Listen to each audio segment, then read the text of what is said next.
Picture this. It's 1895. A 12-year-old boy sits alone in a classroom in Munich, staring out the window. His teacher sighs, looks at him, and says, "This child will never amount to anything." That boy's name was Albert Einstein. Now, what did his teachers get wrong? They weren't lying. By every standard metric, Einstein was slow, forgetful, and struggled with rote memorization. He didn't perform the way intelligent students were supposed to. Yet, he rewired how we understand time, space, and reality. So, either the teachers were wrong about intelligence itself, or we've been defining it the wrong way. For most of human history, we treated intelligence like eye color. You either had it or you didn't.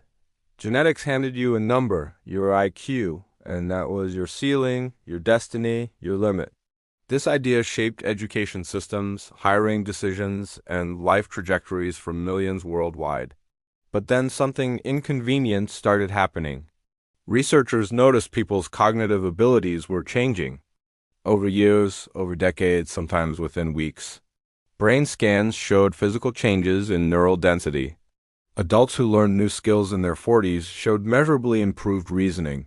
Kids from disadvantaged backgrounds given enriched environments began outperforming supposedly gifted kids. Science had to catch up to what history whispered. Intelligence is not a fixed ceiling.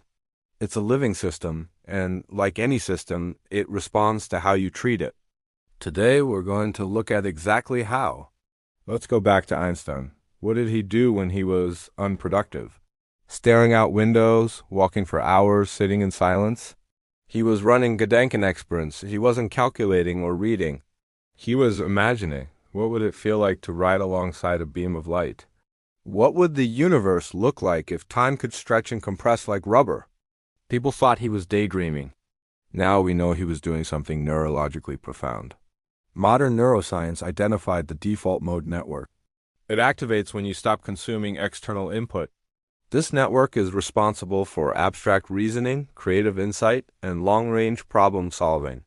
It's your brain's deepest thinking engine, and most of us never let it run. We fill every silence with a podcast, every commute with music, every meal with a screen. We've become so addicted to input that we've starved the part of the brain that makes us brilliant. The habit is simple. Take a daily thinking walk. No phone, no music, no input. The first few days feel unbearable. Your brain will reach for distraction like a reflex. Let it reach. Don't give it what it wants. Sit in the discomfort, because that discomfort, that's not boredom. That's your brain rebuilding itself. Benjamin Franklin didn't have a formal education past 10. He taught himself to write. He'd read a beautifully written essay, study it, break down its structure, arguments, and rhythm. Then he'd close the book and from pure memory tried to recreate it. His version was always worse, and he was grateful for that. Every gap between his version and the original was a map of his weakness. This is productive struggle.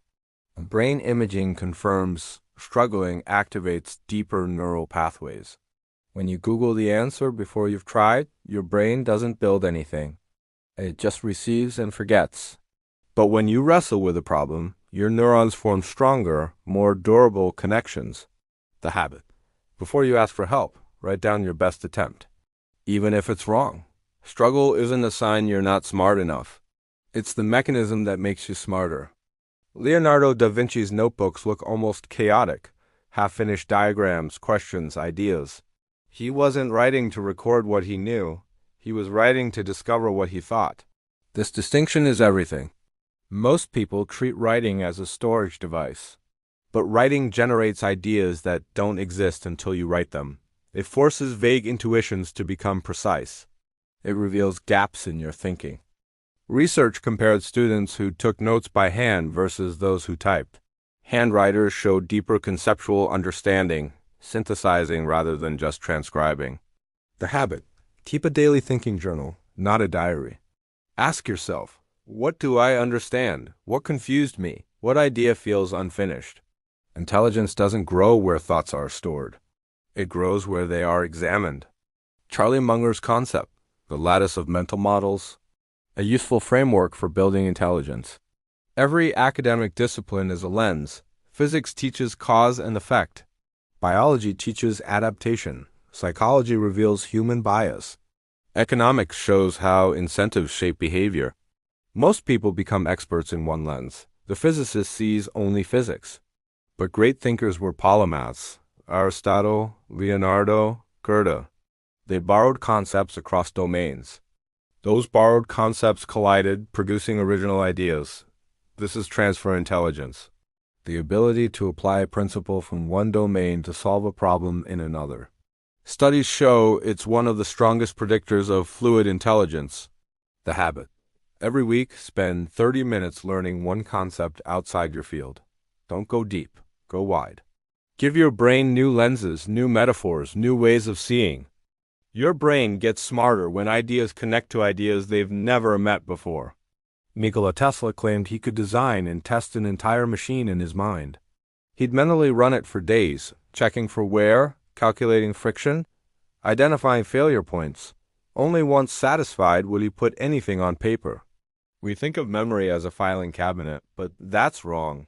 Memory is the infrastructure intelligence runs on. The more efficiently your brain retrieves and connects information, the more powerful your reasoning. Techniques like active recall and spaced repetition physically reshape neural networks, creating denser and more efficient connections between ideas. The habit. Recall before you review. Explain the concept out loud to yourself or a friend. The effort of retrieval is the training. The struggle of remembering is the exercise. Memory is not a talent, it's a muscle. And like any muscle, it grows when you make it work.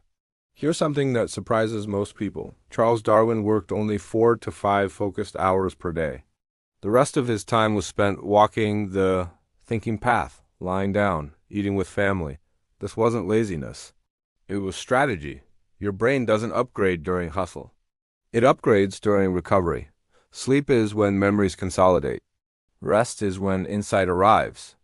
Boredom is when insight arrives. Chronic sleep deprivation damages executive function. You literally lower your effective IQ by not sleeping. The habit. Sleep deeply, move daily, get morning sunlight, and allow yourself to be bored. Protect your cognitive energy like it's the most valuable resource you have. Because it is. So let's return to that classroom in Munich. What Einstein's teachers got wrong wasn't that he was unintelligent.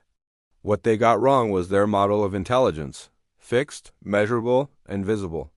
They couldn't see a mind-building habits, thinking, struggling, imagining, connecting.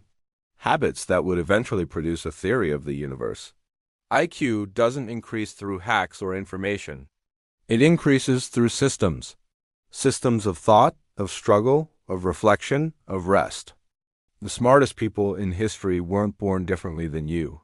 They built differently. And so can you. If this shifted how you think about your own mind, share it. And subscribe for more content like this, where we take the science of thinking seriously. See you in the next one.